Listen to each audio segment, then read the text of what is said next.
11월 22일 목요일 이 시각 주요 뉴스입니다. 조선일보 사장의 10살 손녀가 운전기사에게 폭언과 해고, 협박 등을 일삼으며 도무지 믿기 힘든 갑질을 한 것으로 알려졌습니다. 조선일보 측은 법적 대응을 검토하고 있다는 입장을 전했습니다. 골프장 성관계 동영상의 피해자인 이모전 H증권사 부사장은 동영상 속 여성과는 일면식도 없다며 재직 당시 한 번도 만난 적이 없다고 강조했습니다. 경찰은 유포자에 대해 정보통신망법 명예훼손 혐의를 적용할 수 있을 것으로 보고 유포 경로를 추적 중입니다.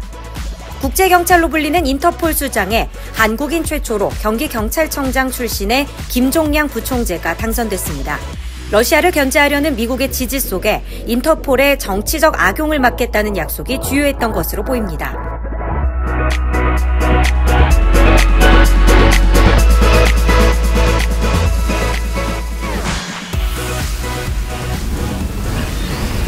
네, 여러분 안녕하십니까? 11월 21일 목요일 아침입니다. 오늘도 아주경제 정치경제부 김태균 부장님과 함께하겠습니다. 부장님 안녕하세요. 네, 안녕하세요. 오늘 아침 출근길 굉장히 쌀쌀하지 않으셨어요? 정말 추웠습니다. 네, 근데 저희가 좀 기쁘고 좀 밝은 소식을 전해드려야 되는데 안타깝게도 오늘 소개해 주실 기사 굉장히 유쾌하지 않은 기사라고요. 그렇죠. 좀 불쾌합니다. 네, 불쾌할 정도인가요? 네, 불쾌합니다. 네, 어떤 기사인가요? 그러니까 이게 금융권의 구조적인 문제인데요. 네. 사실 금융권이라고 하면 이게 주인 없는 기업이라고 봐야 되거든요. 네. 그러다 보니까 정부의 정책에 많이 좀 예속이 되는 그런 것들이 좀 있는데, 그러다 보니까 정권이 바뀔 때마다 그 정권의 입맛에 맞는 각종 금융상품을 좀 많이 출시를 해왔습니다, 지금까지. 네, 네. 근데 물론 당연히 이제 정권 초기에는 힘이 있기 때문에 뭐 그런 펀드나 적금들이 굉장히 좀 유행처럼 번지다가 네. 사실 이제 정권 말이나 정권이 바뀌게 되면 그 펀드 같은 경우는 이제 수익률도 떨어지고 예를 들어 적금 같은 경우는 가입자들도 저조해지고 네. 이러면서 조용하게 사라지는 그런 금융상품들이 굉장히 많다는 거죠. 그래서 관치 금융상품이라는 게 이제는 아예 그냥 당연시화된 것 같아요. 그렇죠. 맞습니다. 이렇게 연이어서 계속 실패를 거듭하는 이유가 뭘까요?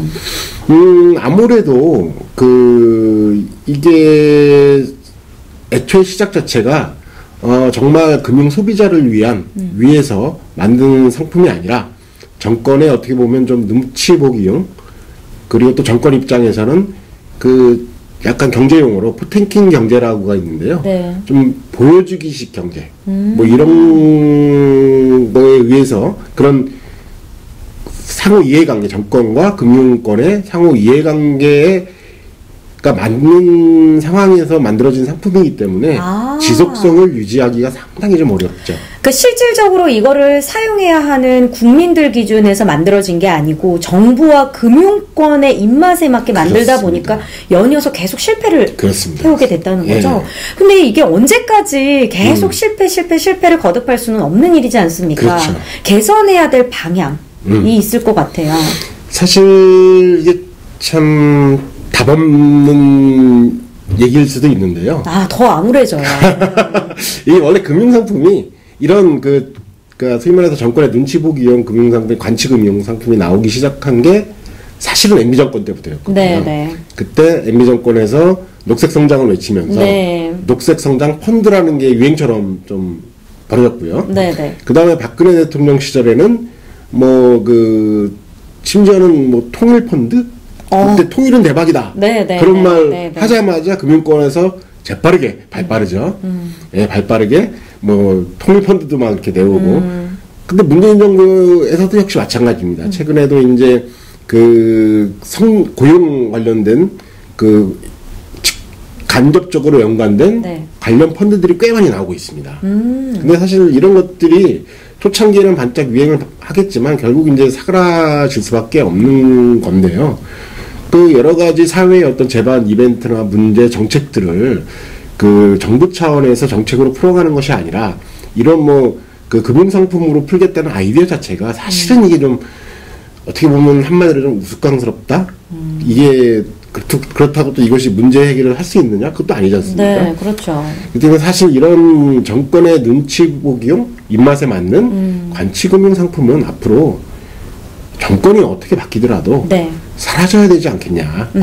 다시는 나오지 말아야 되지 않겠냐. 오직 금융 소비자, 국민이겠죠.